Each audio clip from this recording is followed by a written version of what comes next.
Brianna Battles, thank you for being part of the Discussions podcast. How are you doing today? I'm doing so good. Thank you for having me. Of course, I've been seeing what you've been doing actually for the past year or so on Instagram, and I'm such a big fan. And for those listeners who don't know, Brianna is actually the CEO and founder of Pregnancy and Postpartum Athleticism. And I think you call it PNPA, right? Yeah, because Yeah. that's kind of a mouthful. Yeah, so PNPA.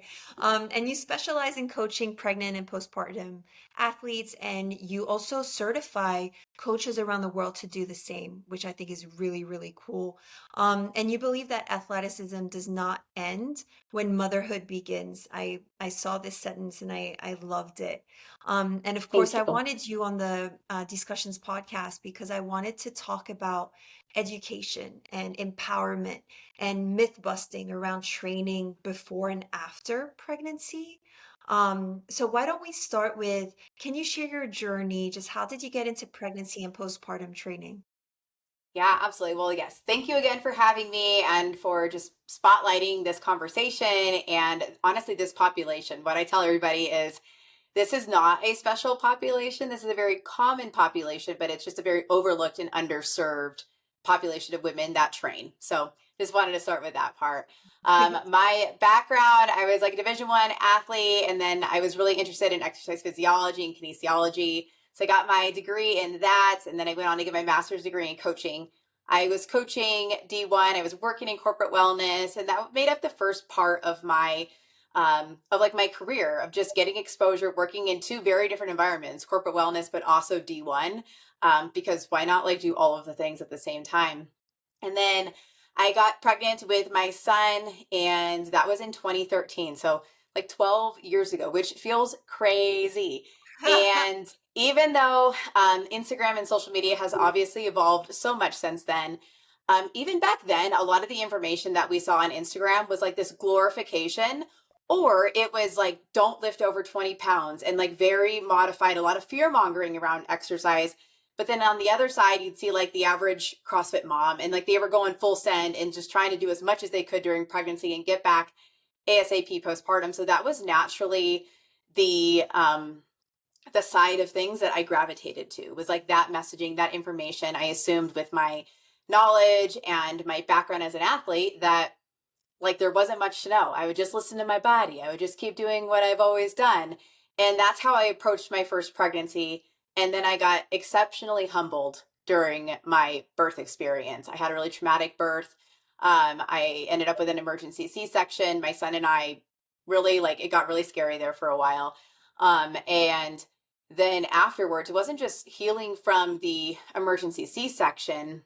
It was healing from a lot of the information I was fed about what a fitness ability actually meant. Look, fitness is always a benefit, full stop, but it is not necessarily a guarantee of birth experience, of outcome, and what your postpartum experience will look like.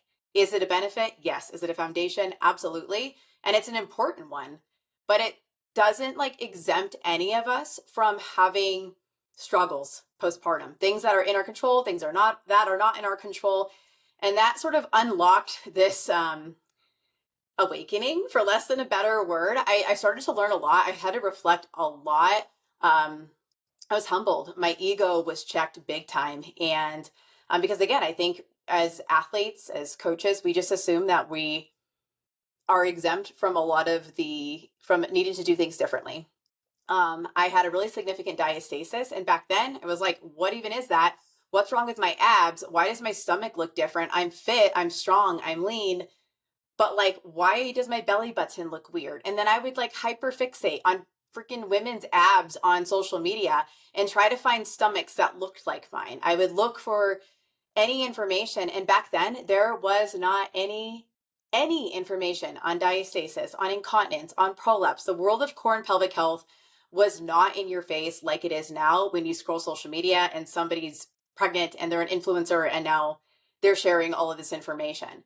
So we've seen a significant pendulum swing back then and still. So that prompted a shift in my career trajectory. I stopped working D1 because I was going crazy anyway, trying to be a mom and work at that capacity, not getting paid well for that at all. So like the time and sacrifice, which is not worth it. So I told my husband, like, I can't do it anymore. I don't know what my next steps are, but I knew I wanted to stay in coaching. I was okay stepping back. Um, but since I was so hyper fixated on trying to understand like what had happened to my body and like heal from a lot of trauma and learn, then I was started sharing some of my experiences on social media, and then that started getting people's attention.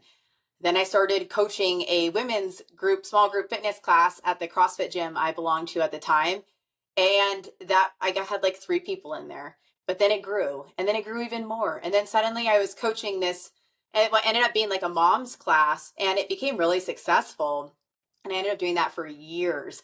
And because of what I was sharing alongside of sharing about the coaching I was doing in person in my community, my social media started to grow. The people desperately saying like, "Oh my God, me too.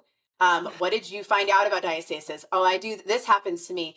My pelvic floor, like, or they didn't even there wasn't even the word pelvic floor that people were saying. So they would be like, my vagina feels like something's falling out of it. Do you know what that means? Why does my abs look like this? And they'd send me a picture of their stomach. They would like describe all of these symptoms. When I deadlift, this happens. When I hang from a pull-up bar, this happens.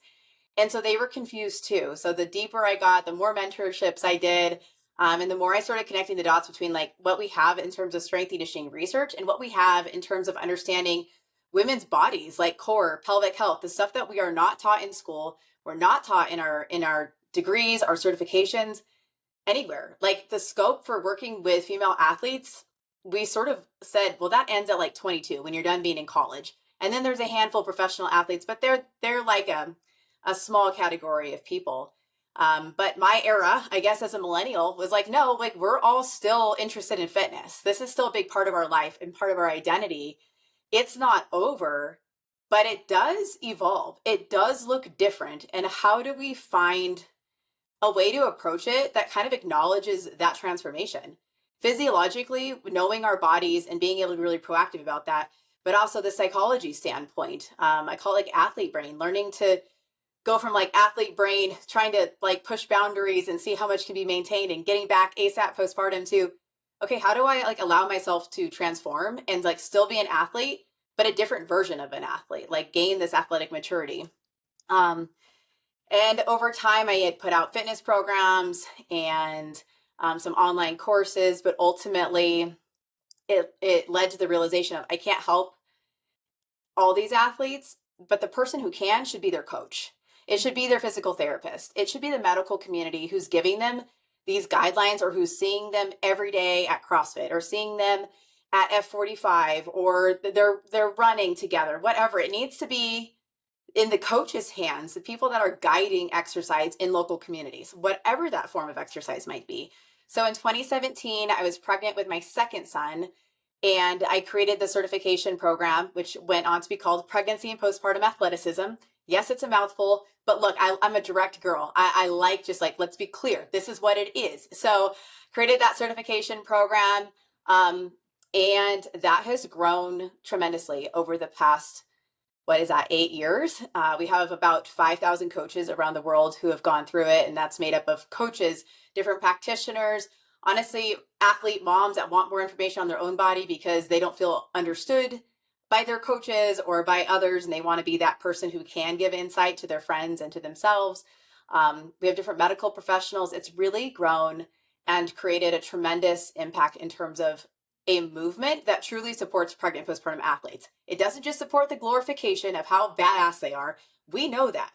It also doesn't say, well, you're like, it's over now. Now we have to use pink dumbbells and stretch and do yoga. It's understanding the avatar of how women work out in 2025. It is more athletic. We are lifting more, we're running more, we're working out more intensely. We know that's important for our longevity. But how we approach it during pregnancy and postpartum, how we navigate those seasons, these are catalyst seasons. They're transformative. There's a lot of body awareness that gets very overlooked because they've been underserved and undersupported. And we've only seen these two avatars of full on athlete brain, send it, or I'm too scared to work out. I was told my abs are going to get ruined, or if I pee myself, I should just stop jumping altogether. So again, fear, but also like being dismissive. And I like to teach the messy middle, because that's exactly what it is if we want to support women through the lens of longevity and fitness and their quality of life. And I think life lies in the messy middle generally, Yeah, hardly in the extremes. There's so much to unpack there, and I know, I girl. let's start with, if you don't mind, would you mind telling our listeners why the birth of your first son was so traumatic? Yeah, absolutely. And I think a lot of fit and health minded women can relate to this. So I do totally comfortable talking about it. Thank Um, you. so that was 2013. And I assumed that, I mean, I really wanted to have like a natural birth, like no intervention. It was like back in like the CrossFit paleo era where like, it's like, let's just be as healthy and mindful as possible. And that was really important to me. Like I wanted to have this natural, magical birth experience, not necessarily like I didn't want a home birth or anything, but I didn't want a lot of intervention. So I went to the hospital like with my birth plan, and I was like, I am prepared, I am tough. I did all of the education and all of the classes. I mean, I felt really like, God, well, women have been doing this forever. Like I'm tough, I'm strong, I know my body.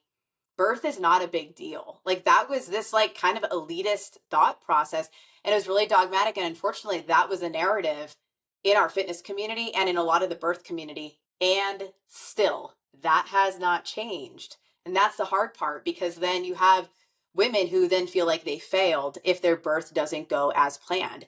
And the problem is, what we're not often told is there's just so many variables that are outside of our control that influence birth experience.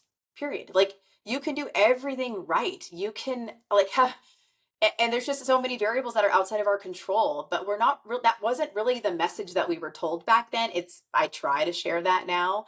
Um, but it just wasn't. So I went into labor. I labored for probably a little over 30 hours unmedicated. I was stuck at 7 centimeters, dilated again for hours on time. They were like, I finally was like, fine, just give me the epidural. We'll see if I can like relax. But then that was like point number one. I'm failing. Like I already suck. There's already something wrong with me, because I can't just like tough this out, or my body's not cooperating. Like get your shit together. And I couldn't. And it was just really defeating, because again, God, women do this all the time. I see all of these birth stories and examples, and I'm like, why can I like not lock in and figure this out? Um, and then after that, things just went south. And there's a lot that I don't even fully remember. But my Cade's heart rate started tanking. They were trying to, like, I literally got like flipped upside down to try to like get us to stabilize. And then ultimately it was, we need to do an emergency C-section. And I was like, please, no, like I can do this. And I looking back on that, like, God, just like why are we fighting this? And it's because a C-section was given a really bad reputation, especially for female athletes who had like fitness goals. I assumed that means I'm screwed. That means like I'm gonna have a much more complicated recovery.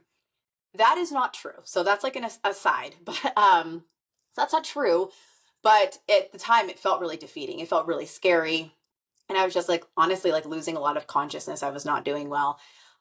He was brought out, fortunately.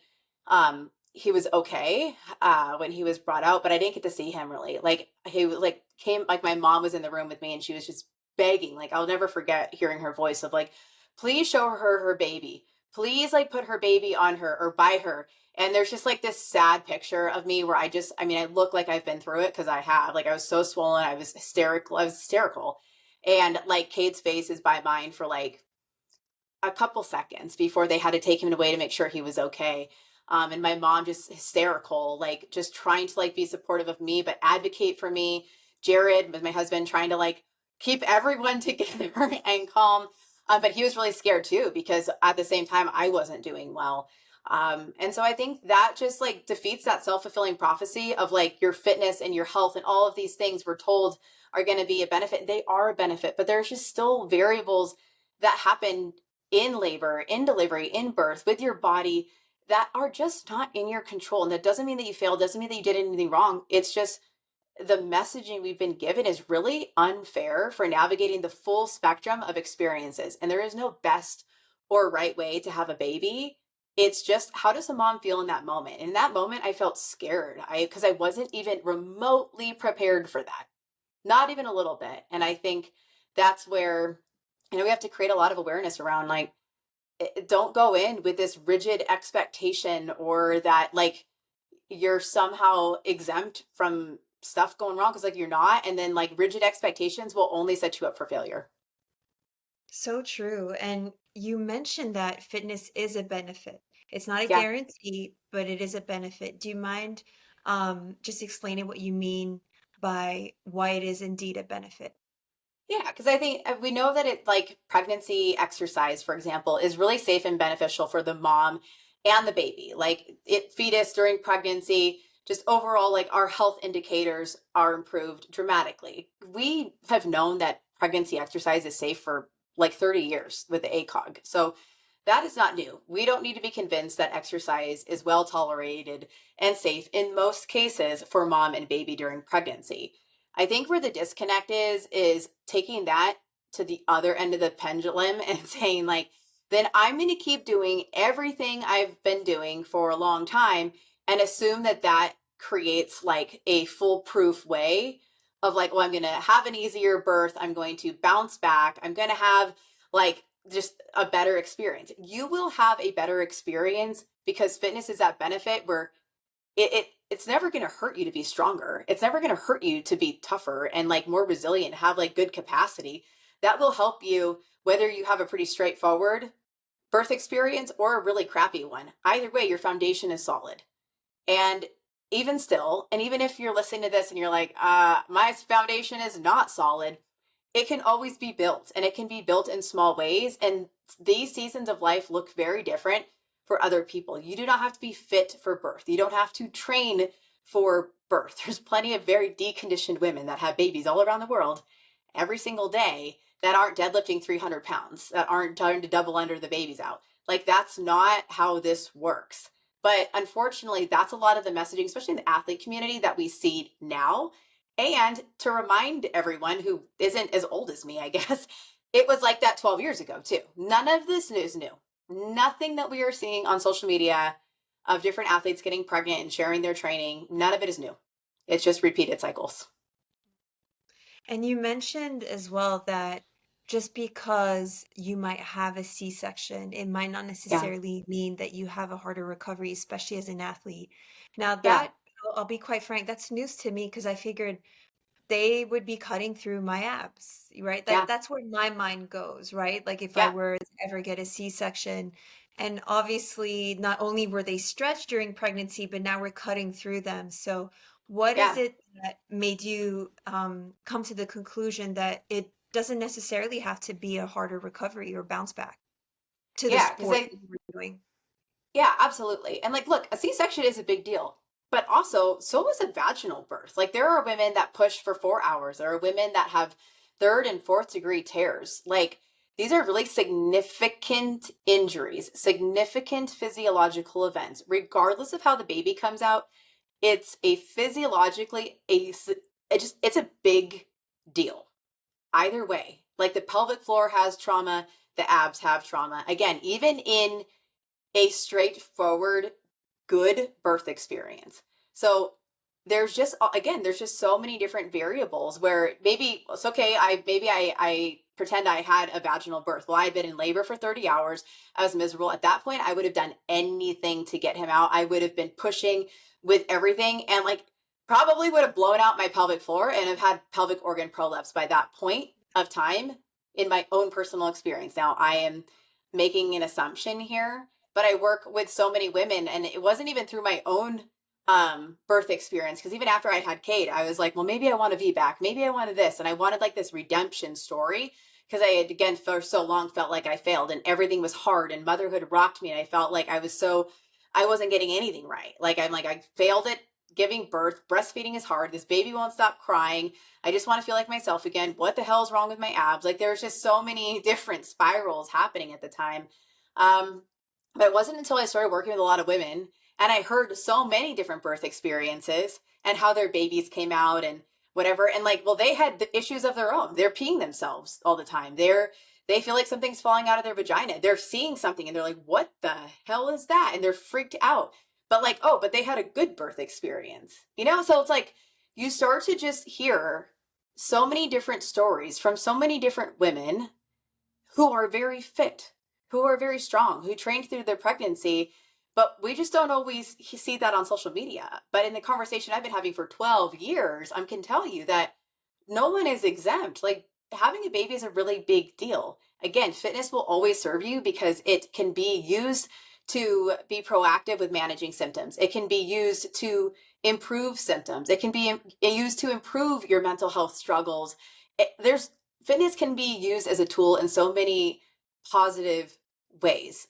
Reducing, like telling somebody to stop working out, is never the solution. Not really, like at any point. I know it's a generalization. Maybe there's some few contraindications out there, but for the most part, fitness is going to be the tool that improves experiences.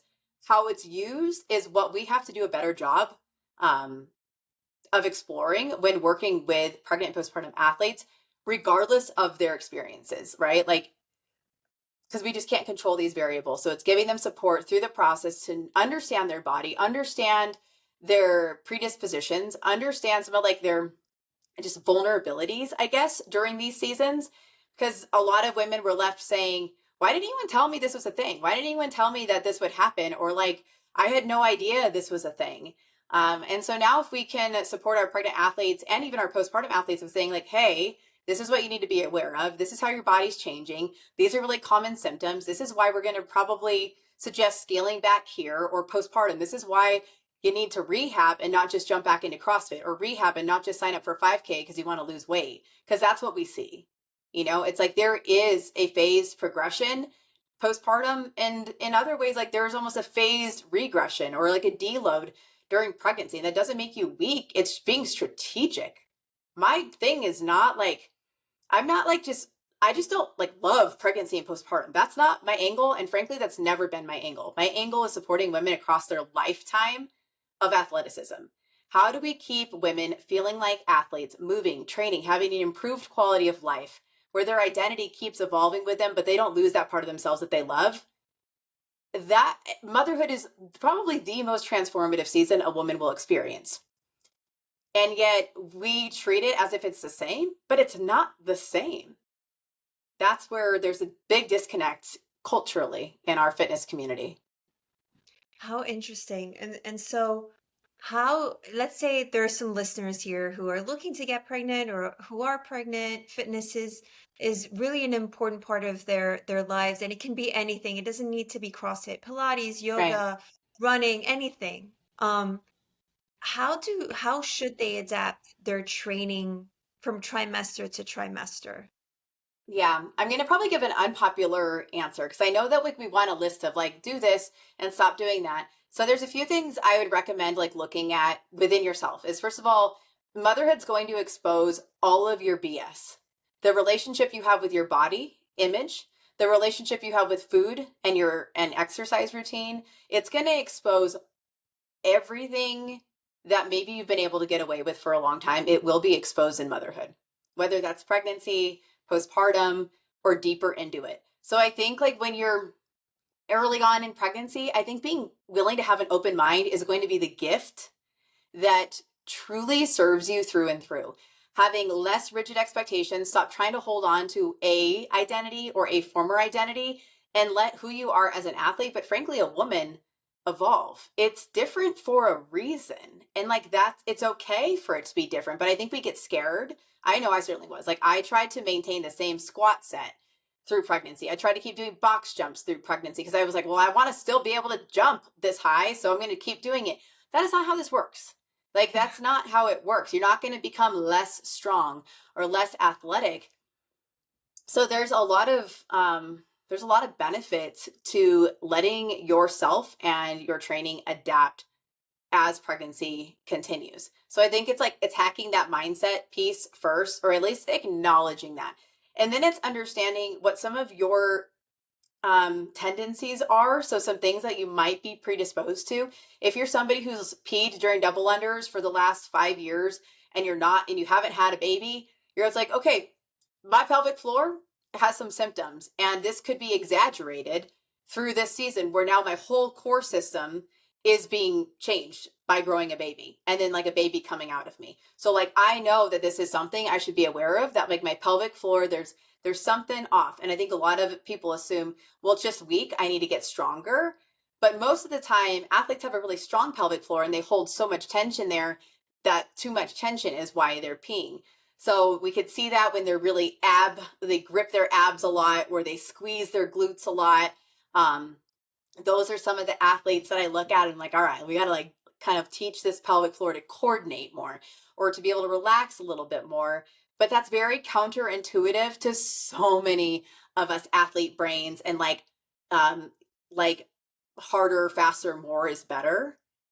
So being, like, and in terms of like lifting, for example, what is the benefit of trying to keep lifting the same amount through your pregnancy? What is that actually serving? And when you really peel back the layers, and these are hard conversations that I've had multiple times and I had to have with myself, most importantly, it was like, what is the point? Is the point being able to, like, again, deadlift 300 pounds? Or is the point that I'm still deadlifting during pregnancy? Does it have to be 300 pounds? Or am I actually just trying to train the movement pattern? The movement pattern is important, but the load isn't the thing that's like important. Now the load is going to make me have to manage. It's going to create a lot more pressure. It's going to create a lot more tension to lift that. So how can I reduce some of that pressure and tension that can sometimes contribute to pelvic floor symptoms? How can I reduce that proactively during pregnancy to then at least control what I can? Because like I said earlier, there's variables we can't control, but we can proactively control some of them and how we approach our pregnancy training. Because postpartum, if you are like, man, I feel like my pelvic floor is really heavy, I feel like something's falling out of it, I have some pelvic floor symptoms, and you were also somebody who was, or like they say, like you like bear down a lot when you lift, or you're really pushing heavy, were those symptoms contributing to the prolapse? Maybe. We don't know. Like, there's just so many variables. So I would rather like basically scale back, assuming that this does influence symptoms on the other side. Because can you still deadlift? Can you still move? Can you still do a lot of the fitness you like to do? Yes, we just need to adapt some of the training variables and have the athletic maturity and wisdom to be like, I have nothing to prove. And what's funny is like the professional athletes I work with, the ones who have true performance goals on the other side, they want to make a run for the Olympics. They want a podium at the games, whatever it might be. They're like, I have nothing to prove. I am fine, like lifting a few days a week, training, walking more, like giving my body like a bit of a reset. It's the average CrossFit mom that is so desperate to hang on to her ability and her training and her routine because there's fear. Like so many of us found, say, CrossFit or lifting or jujitsu or whatever. Like we find something and we're like, I love this. This makes me feel whole. This is a big part of me and my training. And we build an identity and outlet around that. And to feel like it's being compromised even a little bit challenges how we show up. And oh my God, am I going to get fat? Oh my God, am I not going to be able to lose weight fast if I don't do more heavier than whatever? Like we just have so many weird narratives attached to it. So as much as I'd be like, stop doing this at 12 weeks pregnant, it is really assessing how you're approaching that entire season and deloading training variables, being aware of your own core and pelvic health tendencies, even understanding what those are, and then being able to just have like this adaptable mindset. Pregnant athletes and postpartum ones, they're not fragile and they're not invincible. So if you can be adaptable through those seasons, it will serve you over and over and over. Everything you're saying is just so interesting to me. And I'm just wondering, I know it comes back to it's like when I injured my shoulder, I kept telling my doctor, I sent him emails, can I do this? Can I do that? What about this movement? What about this load? What about Mm-hmm. and then he's like, look, I cannot tell you yes or no in each and every movement. You have to listen to your body and we have to Yeah. go from there. And that's why perhaps this question is the wrong question to ask because you might just answer the same as my doctor. But I think, is there one type of training that is probably the best for pregnancy? And I'm asking that with perhaps an answer in mind, which is it Pilates? And I ask that because it's low intensity, but it works your minute muscles and especially your pelvic floor as well. and your abs and things like that without too much strain, obviously no load. So again, is there a perfect No. workout out there for pregnant women? No, no, because that kind of goes back to some of the like where we've gone wrong traditionally, where it's like, well, women should only walk, do yoga, and Pilates. Well, that's dismissive of this huge population of women, for example, like me, maybe like you, who's like, but I don't want to do that. I don't like that. And there is no one right way to train during pregnancy. But do you want to do Pilates? Do you like that? Sure, do that. But if you like to CrossFit or if you like to lift, then we can keep doing that. How we approach it is that is the hack. It's the approach. It's not like the act of doing it in and of itself. It's how we approach that class workout. It's how we learn about our body, how we manage pressure, how we manage our tension and understand how that influences our core and pelvic health as our body is significantly changing structurally, hormonally. There's more strain on the tissues as pregnancy continues. And then postpartum, those tissues are healing and that rebuilding process takes a while. And like, it is okay to be in a season of less. And if you are trying to train for the longevity of like your lifespan, you're going to have multiple seasons of less, multiple, because that's how life works. You're going to have life events, sicknesses, illnesses, injuries, just stuff, family stuff that's going to change your relationship with fitness. Motherhood is one of them. It doesn't remove it, but how you approach it will look different. And I say this as someone like, I've worked with every timeline available. Someone's like, I got to make the Olympics in a few months. Like, okay, cool. Let's freaking go. But like, for the most part, it is okay to have a season where your how you train looks a little bit different. It's adapted. You give yourself a little bit more grace. You have a rebuild. It doesn't mean that it's over. Like different actually serves as one of the biggest opportunities if we let it. So many athletes don't allow different to be a good thing. They look at different as I'm broken or I can't do this anymore or like actually I just need to focus so hard. I just got to like get my shit together so I'm going to sign up for a competition. I'm going to sign up for this race. I'm going to do this so that it forces me to lock in. You have your whole life, God willing, like you have your whole life to be able to pursue your fitness, your aesthetic goals, like body composition goals. Like you have your whole life. And I'm 12 years on the other side of my first birth, 8 years on the other side of my second. Obviously, I'm a bit older now from when I was, when I first had my babies, but I feel like I'm such a better athlete now than I was then because my training approach is really intelligent, because I really understand my body and my nutrition. I have an improved relationship with both fitness and nutrition. It improves the scope of how you approach your life and your training, what health actually is. Health is about longevity, it's about being disciplined, but more importantly, it's about having adaptable discipline. Going to the gym and being like, no excuses, 4:30 a.m. My baby didn't sleep at all last night, but I'm here anyway. Is that healthy? Some people maybe that's their only choice, but I look at it like, or like we can change aspects of our relationship to fitness during this very limited season of life. Very limited. And I can say that because I am on the other side. I can see just how short those seasons were, even though they are so challenging. And it forces you to feel like you lose your identity. So there's grief attached to the season where you have the most joy. It is such a weird dichotomy. And I think the more adaptable you can be and how you view this season, the more it will serve you and you will surprise yourself. Like you are still an athlete and it's these seasons of less truly allow you to do a little bit more in the long run. I'm seeing a lot of parallel because you know how hard it is for a lot of people, myself included, in society to rest. Mm-hmm. And I'm talking, you know, the bigger picture, not only pregnancy, but just take a day where you're not answering emails, where you're not, you know, on, where you can Yeah, literally just disconnect. And it's so hard for us to do that. And I think that's for two reasons. One, the world isn't built for that right right. now as it is. It's forcing you to go, go, go. And two, it's kind of frowned upon when you take a beat, you know, and Yeah, just okay, inhale, exhale, because everyone's like, hello, I need you now. Yeah. And so you're no longer that go-getter. You're no longer something or someone people admire because you're no longer trying to race towards that goal. Yeah. And perhaps that trickles down to pregnancy and training during pregnancy. And I see a lot of parallel with injuries too, right? Yeah, absolutely. We're not told to like honor what our body needs, but a basic strength and conditioning principle is a needs analysis. When you are trying to figure out how to work with somebody, you look at their training history, you look at what their performance goals are, the timeline in which they need to reach it, and then the state that you're getting them right now.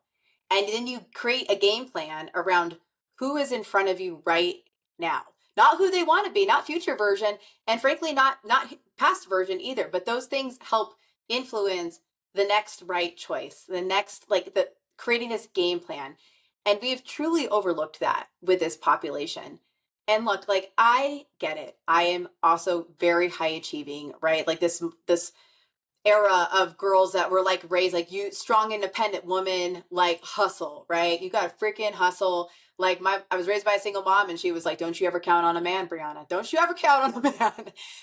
And that obviously comes with some other stuff too, but ultimately, like, I get it. Like if you are hardwired to be a high achiever, it feels like you're failing to not be doing it in every category of life, but you are still achieving, even if it looks different. Like, and ultimately, I think you're achieving more efficiently by being more strategic. Like, the thing I coach is like, how are we being strategic with how we train during pregnancy? How are we being strategic with progressing postpartum?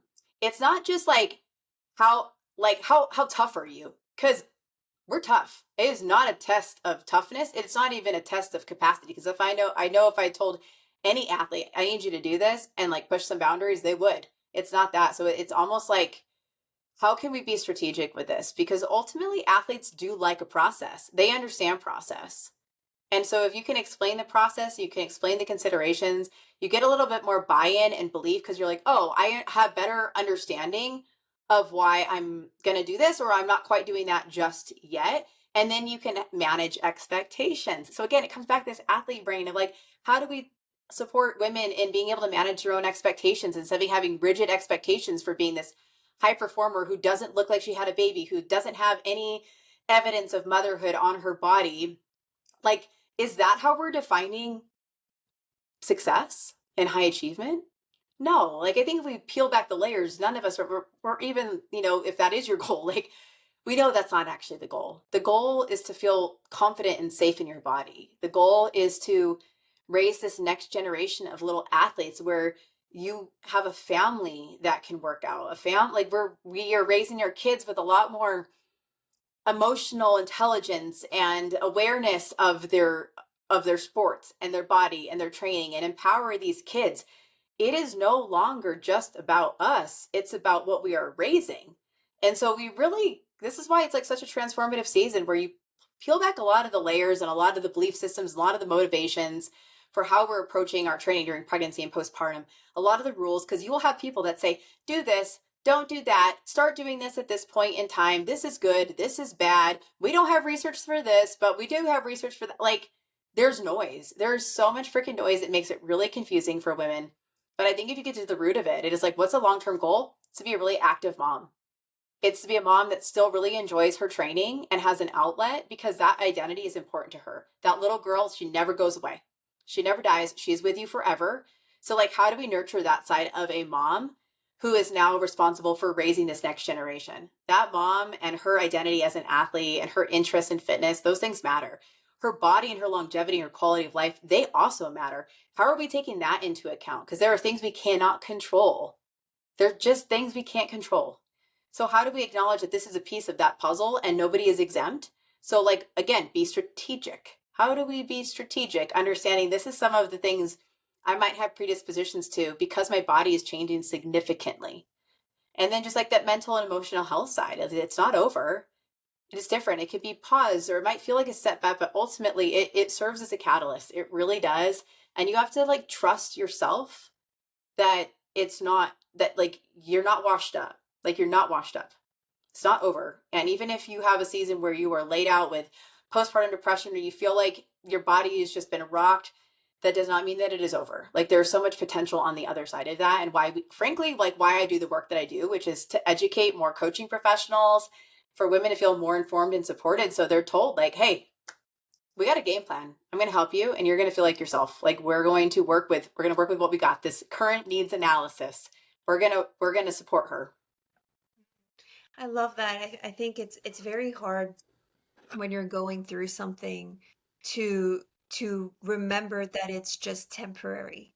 It's Yeah. really hard because you're living it every day and it feels like day to day. It seems like a long period of time. Yes, obviously with a little bit of logic and a step back, you can think, Yeah. okay, no, this is definitely not forever and it might just be a blip in your story compared to how long your life is, but that is very, very hard when you're knee deep and on top of that, once you've given birth, I can only imagine how your life completely changes, your routine, you're low on sleep. I mean, who can think straight low on sleep and show up for another human being? So I can only imagine, and I guess, I'd love to know what other myths you spend your time busting for when it comes to postpartum training. Um, Myths with postpartum training. Let me think. I think that it's like this urgency to like rush back and that's going to be beneficial, or that like you don't need to like rehab. We culturally know, you mentioned that you had a shoulder injury. I'm assuming that your doctor was like, you should probably talk to a physical therapist or do some of these exercises that help you recover from your shoulder injury, whether it's surgery or just like chronic pain or whatever it might be. Like you're given at least a loose framework and game plan of how to get you better, so that when you have that question of, can I do push press again? Can I do pull ups again? Can I lift 100 pounds again? Whatever. Like you kind of know. You're like, well, I've done rehab. I've gotten stronger. That range of motion feels good. I'm improving. I don't have pain. That felt really good today. You know what? Yeah, I can do X, Y, and Z again. That's how orthopedic injuries and rehab work. That's standard. We've absolutely dismissed that in the postpartum space, yet it is one of the most physiological, significant events that women will experience in their lifetime. But we're not told anything. Not told anything. You're told you're cleared. But that's not reflective of the function of their pelvic floor or the athletic readiness. That's like your uterus is in position again, or you don't have like complications with wound healing. We've absolutely dismissed the physiological process of remodeling and tissue rebuilding. It's going from being really stretched and had so much pressure and load on it to trying to like create more density. And then if we're just, since we forget that part, most women are not told like, hey, go get a consultation with a pelvic floor physical therapist to really get some insight on your body. They're told, well, like, I mean, the baby came out, like, it's fine, I guess. This is normal, I guess. Peeing your pants is normal. Or this feels weird, but I don't know. But I really want to feel like myself again. So I'm going to get back to CrossFit, or I'm going to go out on a run, because running, that's not hard. I need to get outside. I can bring my baby. But that's a lot of like, think about running, the nature of it. Like, again, pull back all of the opinions. Just think about running. Repetitive, high impact. That is force. Like force, ground reaction force. That's a Yeah, the lot for the pelvic floor, for tissue that's trying to remodel, for a sleep deprived body. Like that's just a lot of force for the pelvic floor that has had a baby sitting on top of it and coming out of it for the last like, 9-10 months of this process where that system is just different, not fragile, not broken, but different. So again, we're not given this game plan. And I think women assume that because they were fit or they worked out through their pregnancy that, well, I'm just going to get right back into it. And they don't have a lot of guidance. They don't have a lot of insight. And that's where we have really overlooked supporting this population of women, not just athletes, just women in general. Like the postpartum care and women's health it's not great. And we have to be advocates for ourselves. We have to be advocates for the women in our community so that they are told, after you have a baby, at least get a consult with a pelvic floor physical therapist if you can. If not, fortunately, we do have a lot of great resources out there. I have 5,000 coaches around the world that could give you some quality insight on your body and creating that game plan, creating really strategic return to the kind of fitness you want to do, right? What does your rehab need to look like? How do we like pretty quickly rebuild upon that rehab, so then you're not being told just do Pilates, just do yoga, just walk, don't lift over 20 pounds, don't do all these things. That's not supportive of women.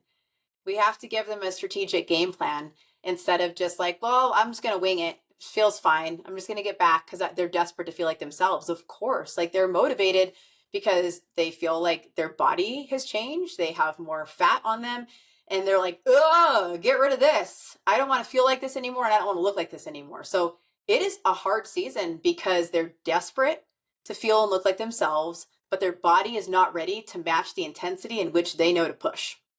They think that more and faster and harder and more frequent or whatever is better. Um, but the fastest way to feel and look like themselves again is by having that phase progression, by like truly rehabbing your body, creating a stronger foundation, and then building upon that over time. Nobody regrets taking their time, but the amount of people that regret pushing it and doing too much too soon is astronomical.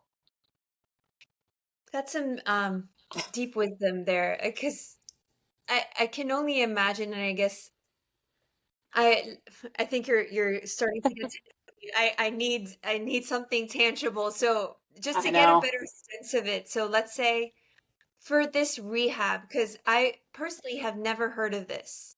Yeah. Um, let's say what's a typical 1 hour session when it comes to postpartum rehab? Yeah, well, that would look different. Like if it was rehab with a pelvic floor physical therapist, sometimes that could be an internal assessment where they go inside the vagina and they get a feel for how the tissues are healing, the placement of our pelvic floor organs. If there's incontinence, they can tell you if we need to strengthen the pelvic floor, or most of the time with athletes, it's more so like learning how to coordinate. So it can be basic breathing exercises, like just honestly creating a neuromuscular connection. It's not that our muscles necessarily need to get stronger, it's our brain has to reconnect to that system again. And for most of us, we've never been taught anything about pelvic floor health or even awareness of that at all. You tell a woman to do a Kegel, for example, and she'll squeeze her glutes, like she'll squeeze her butt and call that a Kegel. So with me, once they're like, if I have a postpartum athlete, whether she's gone to a PT or not, I like to get an assessment of just like, what was your birth like? I like to get an idea of what her previous history was, what she would like to accomplish, and usually can put together a pretty solid idea of the person I'm working with based on those like 3, 4 questions alone. Um, and then it is just like some neuromuscular connection, being able to like, okay, inhale, you feel the diaphragm, or like your diaphragm descends, you feel your abs really let go and relax. Most women have not been able to relax their abs ever. They hold tension there all the time, and same with their pelvic floor. And then being able to like exhale and teach them what a pelvic floor contraction feels like. This is to hack our brain, because if you're because it's not practical to be like, okay, do this pelvic floor contraction before every time you're going to do a power clean or every time you're going to do toe spark. That's not practical. But we got to get this to be subconscious. But we do that by first making it conscious, creating some conscious awareness of that system. Ideally, we're doing that during pregnancy. That's where the whole like being strategic and having a game plan comes into piece, because we're hacking the brain early on and creating this automaticity of that system. Because there's this reflexive co-contraction of the pelvic floor every time we breathe. So on inhale, the diaphragm descends, and on exhale, there's that reflexive co-contraction of the pelvic floor. So that gives the pelvic floor that feeling of like structural support. It gives the abdominal wall that feeling of a recoil, of a little bit more support, which is really important when we're talking about pelvic floor symptoms and a diastasis. So postpartum, it's creating that mental awareness and then giving movement that they already know and already understand. I'm not going to give my CrossFitter Pilates movements because they're like, I don't understand that. I don't move like that. That's too slow and controlled for them. But can I give them a squat? Yeah. A CrossFitter, for example, knows how to squat. So I'm going to teach them to time their breath with their squat. All right. So it's basic breathing movements just to get their brain connected and feeling and familiar with that system. But ultimately, then it's getting them into like a basic strength and hypertrophy program to create more balance in their body. instead of just going straight back to toes to bar or to sprinting or to competing, like, let's get you strong. Let's create a foundation first. And then we're still integrating some of that core and pelvic floor awareness into that training. Why? Because it's more controlled, because it's a little bit more intentional. So whether it's timing breath or like redistributing their tension, we can do that by adjusting the position of the movement, the range of motion of the movement, how they're lifting. Like, for example, I like the cue, breathe into your lats, because so many of us have been taught to either pressure out into the midline or pressure down into the pelvic floor. So it's like, again, it's creating these tiny hacks. It's not do this, don't do that. This is safe. This is unsafe. It's not. It is how we approach our individualized training. Wow. Also, as you said, breathe into your lats. I was Yeah. trying it. It's very interesting. And the first thought I had when I did that was, oh, that feels different, Yeah. to breathe into my lats. Yeah. Because Very, again, like most of us, we're taught like here, like a Valsalva, like into the midline, or it's like a sit down, like bear down in the pelvic floor. That's what women have been taught. And those are two strategies that are great sometimes, but they're not great all the time. They're not always great for women managing a diastasis or pelvic health symptoms, because now we're adding additional pressure to a system that is already feeling a little bit compromised, whether it's during pregnancy or is experiencing symptoms postpartum. So again, it's not saying don't squat. It's saying like, let's just try this a little bit, like a little hack, with the pelvic floor contraction. Another cue I use, I only say like inappropriate cues, so hopefully that's okay on this podcast. Um, but like, since most women just like grip their glutes as a way to contract their pelvic floor, I like to tell you, like, you want to think about like zipping up your clit. Like, it's a very subtle contraction of the pelvic floor. It's not this like grippy, strong, that's not how it works. It needs to be subtle, because again, the goal is subconscious. We create conscious awareness because eventually it should be subconscious, where you're not really feeling that contraction in relationship to your sneeze, in relationship to your lift, in relationship to your double unders. So again, it's kind of like hacking from the outside in, and those are some of the cues I do like for just giving some examples of ways that we're encouraging women to work out through pregnancy and to rebuild postpartum. That's not like, again, I just keep coming back to the Pilates example. Like, we'll just do Pilates. Like, yeah. that's good for you. Like, no, like any movement that you enjoy is going to be good for you. How it's performed is the thing that we have to like create some, we got to like manipulate a little bit. There's a lot of evidence into this, and I strongly believe that your body keeps the score. And I'm sure the emotions that you go through during pregnancy, whether you have an easy pregnancy or not, and the changes that your body goes through, and then actual delivery and what it has to go through to quote unquote get back to baseline after delivery. And I'm not even talking about something traumatic, which of course Yeah. would add a layer of it to it, but I think your body remembers and it knows that it's been through so much. I wonder if doing that kind of rehab also helps your body relax more and help you connect to your body better Yeah. and maybe process the emotions that you are probably keeping inside in your body. Yeah. I think maybe that's twofold, right? Not only physically, but Yeah. also from an emotional standpoint or healing standpoint. Absolutely. I think like, uh, like American culture is like, hurry up and get back to work. Hurry up and look like yourself again. Motherhood Yeah. shouldn't change you. It shouldn't affect you. Like, we overlook the significance of motherhood. And I think that's sad. And like, I fell victim to that for sure, because I was like, I got to get back to coaching D1. Like, I'm expected to be there. And I don't want to look like I had a baby because I work in the fitness industry. So I don't want to look fat. Why does my stomach look like this? And like, we are so driven and desperate to erase the evidence of motherhood and erase the experience of motherhood because of the expectation we put on ourselves. Not even culturally. That's a huge part of it, but like, it's just the expectation we put on ourselves. So I think when you can, I mean, grace is hard to give, and I say that as someone like, I think when you're like really driven, you're like, okay, grace is like for pussies. You know what I mean? Like, just like work harder. And that's a lot of that athlete brain, which is like, you don't need a nap. You don't need to do this. This is lazy. Like, I can't nap as a human. Like, it's so hard for my brain. I'm too wired.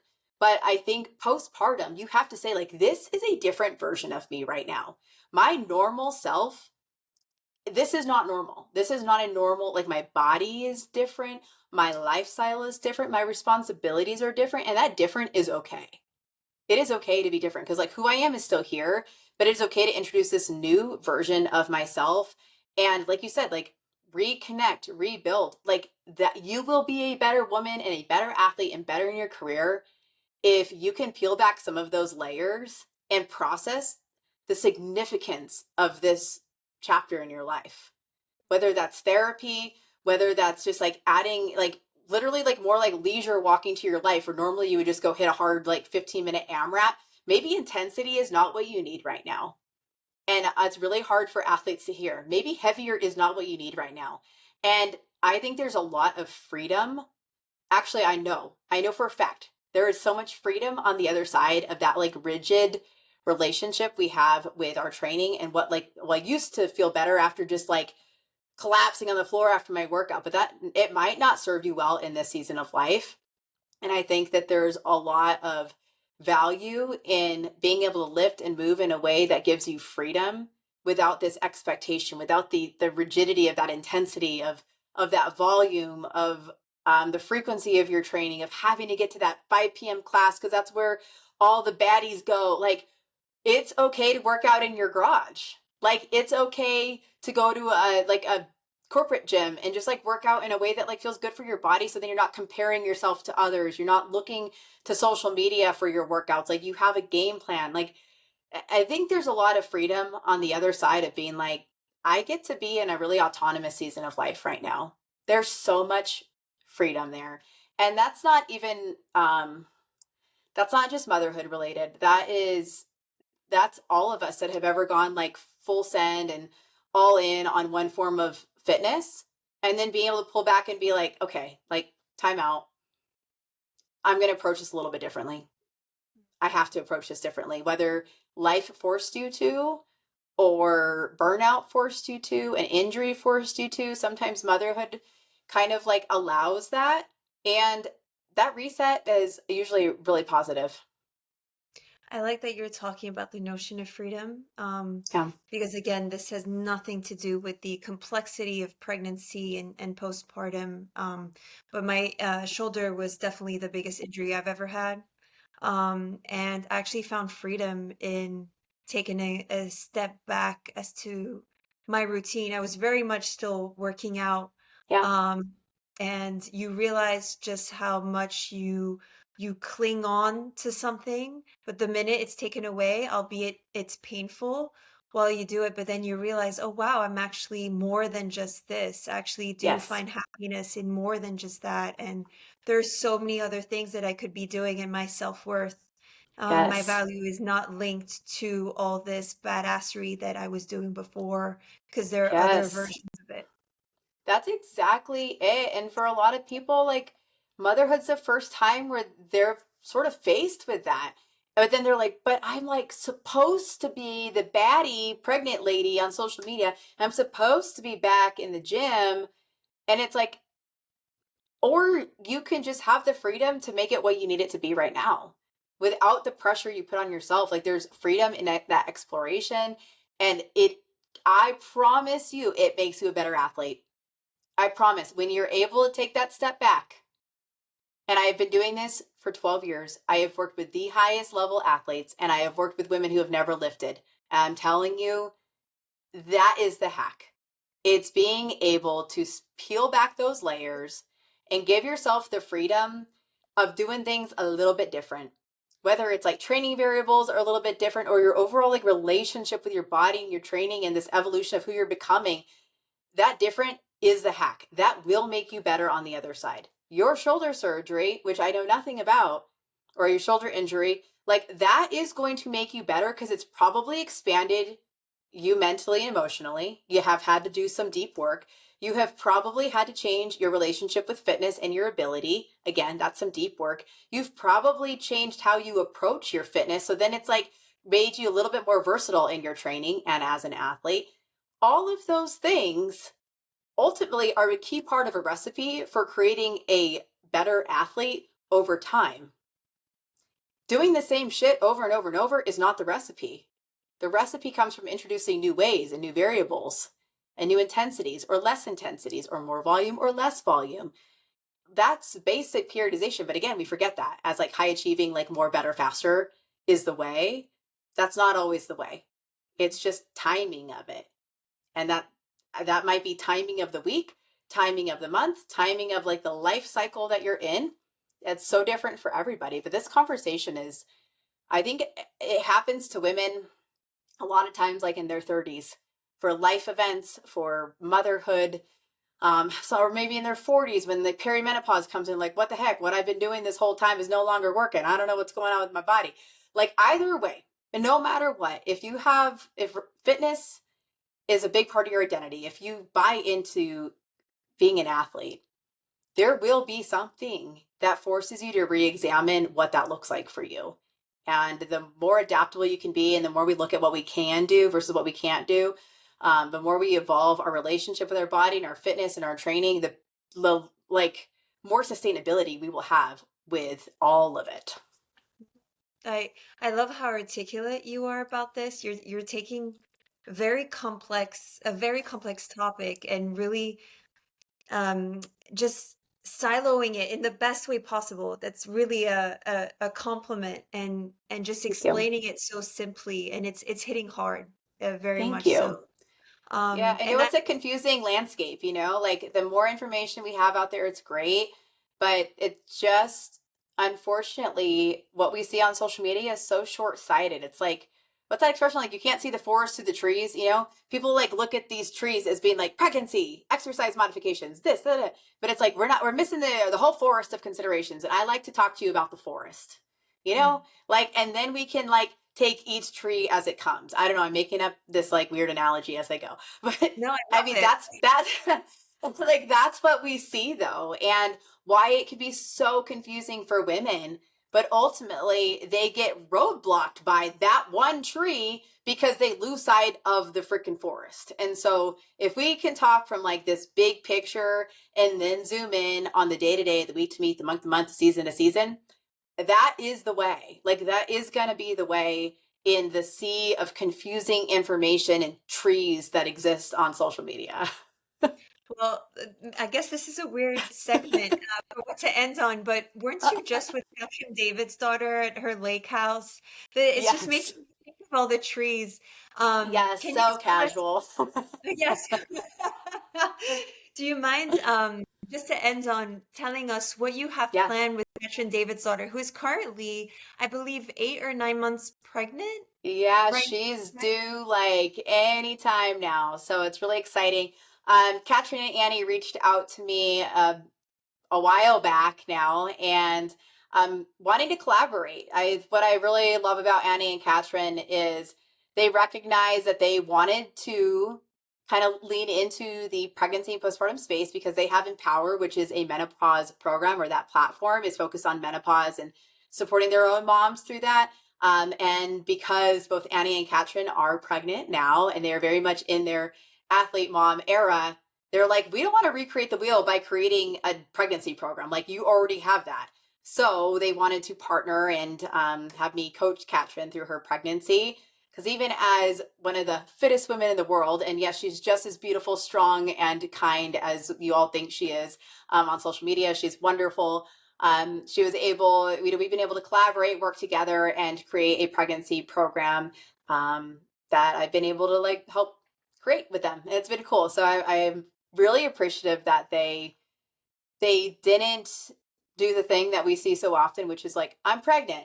Now I'm an expert on this and I'm going to start selling programs. And that's the hard part of this space. Is it's easy to create exercise modifications, but it's really hard um, to take all of these different considerations into play and then create, again, that solid game plan, that way of navigating pregnancy strategically, navigating postpartum strategically. So we partnered on that. I'm coaching her, supporting them, and it feels good to be sort of expanding the work that we're doing, the reach that we have, supporting whether it's CrossFit moms or just your everyday mom. Just cool to lean into that. And I mean, my little like CrossFitter heart from like, the early 2010s would just be like, what? Yeah, he is so crazy. I like, it was funny. It's just, life is funny, and I Full circle have a lot of moment. gratitude. Yeah, it's definitely full circle, and I'm grateful to work with athletes like her and all of the athletes that have bought in and said like, I yes, this resonates. Like this approach resonates, this messaging resonates, this like being strategic. Like I'm not a researcher, although I'm publishing some research. I am not a practitioner. I am a coach. And more importantly, like I've been there. I've done this and I've worked with tens of thousands of women, and I like we know what works. We know what we need to be aware of. Like we're working with what we got and evolving that approach as time goes on. I'm committed to this. I'm going to keep being committed to this, and it helps to have that sort of endorsement by somebody like Katrin, somebody like Annie, because so many women look up to them or in similar eras or like recognize them from that time, and it feels good to just, you know, have this work keep coming to fruition. It's been a long 10 years, but we've made so much progress, and these are kind of like moments where it shows me like we're just kind of getting started. Yeah. And where can our listeners find you, Brianna? You can follow me on social media, and that's at Brianna.Battles. That's actually my real last name. I know everyone's like, I thought it was just your Instagram handle. That's my real last name. And then the brand page is at pregnant.postpartum.athlete. I have the Practice Brave podcast. And you can go to pregnancyandpostpartumathleticism.com. I know, long domain, or briannabattles.com. All of those resources can get you information on fitness programs for pregnancy and postpartum, continuity program for like just strength and conditioning for athlete moms, or my certification program, Pregnancy and Postpartum Athleticism, for coaches, practitioners, and anyone who wants to learn how to better navigate training during pregnancy and postpartum.